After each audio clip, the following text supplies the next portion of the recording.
I am Deanna Dixon, co-founder of the Singers Room, and right now I'm out here on my porch, which is one of my favorite places, to tell you a little bit about my journey and my story. So if you hear some birds, and you might hear some trains, you might even hear some sirens, but it's okay. Thank you so much for listening to my story, and I hope that you're very inspired by hearing it. The personal changes that I needed to make to help me achieve my dreams, I would say the biggest thing was separating myself from my comfort zone. I had to separate myself from my family, from all the things that felt really familiar, and walk alone for a little bit so I could find out my own strength. The Singers Room was developed through a friendship between myself and Mitch Moffitt.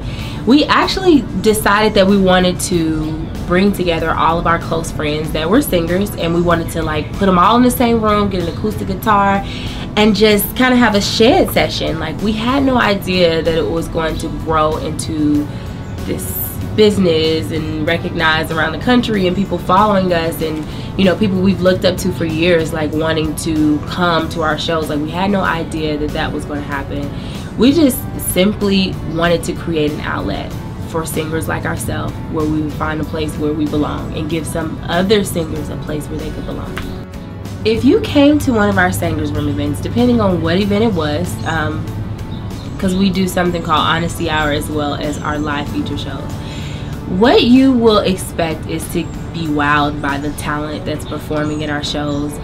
In addition to that, we do something really special at the end of most of our shows. It's like our mic toss freestyle moment, where pretty much at any given moment, at any time, you might receive the microphone in your hand and you might be put on the spot to sing. Because our event and our show and our concept is all about improv, and just kind of being on the spot and being prepared to perform at a moment's notice. So that's a few things that you would actually experience at the live shows. Now, our other event that's really popular is our house session. That is one of my favorite components of the Singers Room, because our house session is, like I said, a room full of some of the most amazing singers sitting in a room with an acoustic guitar, being challenged vocally, being challenged improv, being challenged just to kind of push the envelope and see, you know, how quickly people can think on their feet and how skilled you are, and like taking that skill level to a whole nother place. 5 years from now, I would like to see the Singers Room as a nationally syndicated show. I see it as a reality show where it's like literally us going from city to city as this project to put all of the most amazing singers in a room and see what happens, because it's beautiful and it's organic. It's happened so many times here in Atlanta with room between 50 to 100 people at a time, and a lot of times it's always different people. So it's beautiful what happens. So I want to take that experiment around the country. In addition to that, we want to help artists to develop their skills, become a referral source for people trying to get gigs, and for people also looking for talent. We want to be the go-to for that. Like, we want to be one of the most reputable names in the industry. Like, oh, if I need anything dealing with music, dealing with singers, oh, I'm going to the Singers Room to get it. Because they're going to either help us find the people we need, or they're going to help us help the singers that are looking for, you know, their skills to be more sharpened or honed in. So like, we just want to be the go-to in the music industry. Even for record labels, we want them to come to us. Okay, so projects that I'm currently working on right now.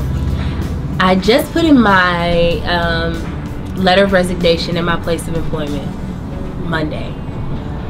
And originally, when I made the decision to walk away from my place of employment, I can't say that I had 100% idea of what I was going to do or how I was going to be able to take care of myself. I just know that God's blessed me with a lot of skills. So it dawned on me, like, I've been doing hair most of my life, whether I liked it or not. I was always doing my cousin's hair. I was doing, like, in high school, I had a house, probably 10, 12 people at any given moment waiting to get their hair done. And one thing that I have acquired as a skill was making units, making hair. I call them crowns because I don't really like the word wig. Most women don't like to wear wigs and don't like what they look like. So this is literally a crown. It gives a woman the opportunity to feel royal, to look beautiful without having to sacrifice the natural look. So I'm wearing a wig, a crown, and I just started my own business. It's called Heiress Crowns. So that's one of the ventures I'm working on. And then the singer's room. Okay. Some of my insecurities that has helped shape me professionally and personally, I would say I was always insecure about being 100% honest about who I was, or things that I felt like were kind of like flaws. Or one of my biggest things, two of my biggest things that I can really think of. Number one, I'm not college educated. Like, I don't have my degree. But because of the career that I was in, like my 9 to 5, like I felt like I had to fit a certain mold in order to be respected or for people to take me seriously. Like, being a black female professional that did not have her college degree, I felt so insecure about that. So it kind of like started something in me where I felt like I had to pretend to be something that I wasn't. That trickled over into my singing as well, because one thing that I would say, like, I've auditioned for so many shows, so many things, American Idol, The Voice, Sunday Best, and I end up making it on the Sunday Best show first season. But even still, one of my biggest insecurities was being honest about what my real story was, with my real life. And I felt that pressure of, oh my God, I'm going to be on this gospel television show singing about God, representing Christ, and my life doesn't match up with that story, because I felt guilty about my truth. And so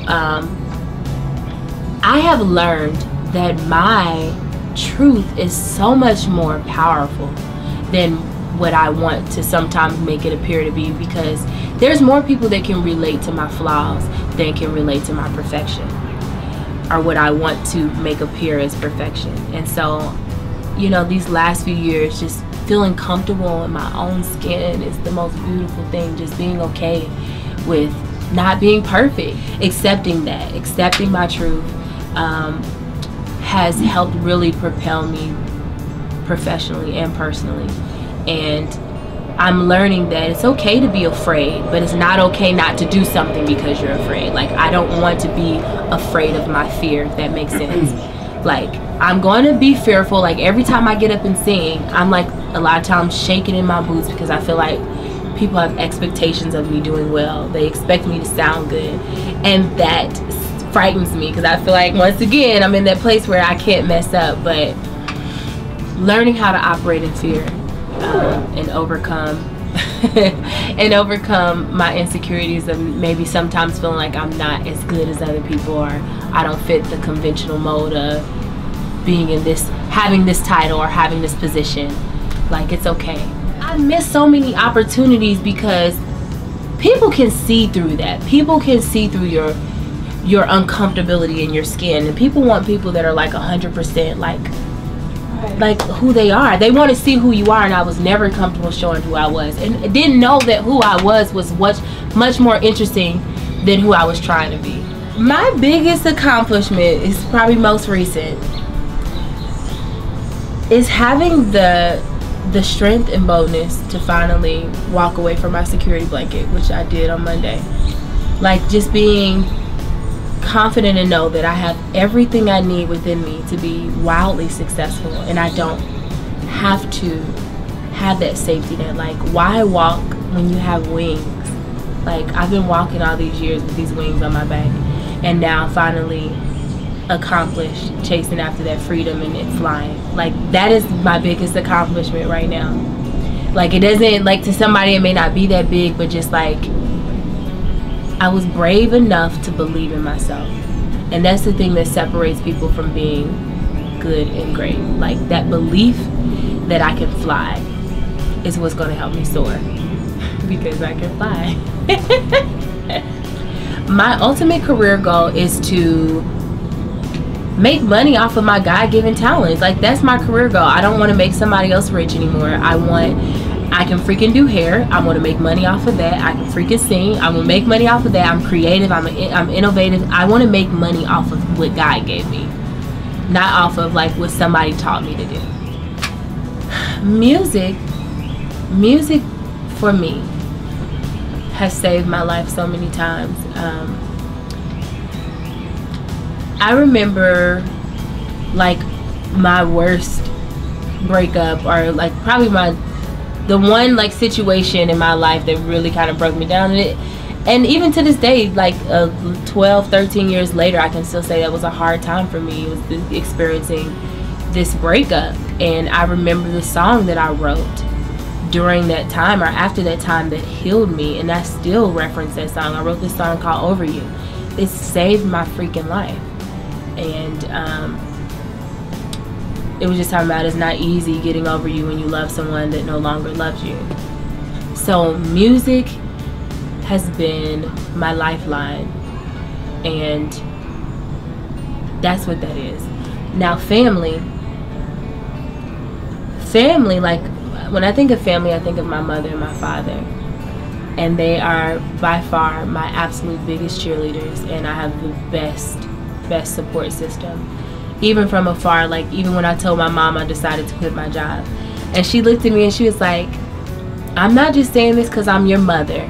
She's like, but I'm gonna tell you this. She's like, I've seen you make bold decisions, and you're always so brave, and she's like, one thing I'm gonna tell you, I am not worried. She's like, you always land on your feet. And so when she said that, I was just like, my chest is stuck out even much. I was so much bigger, like, oh yeah, I know I'm about to kill it now. My mama believes in me. She knows I'm gonna be okay.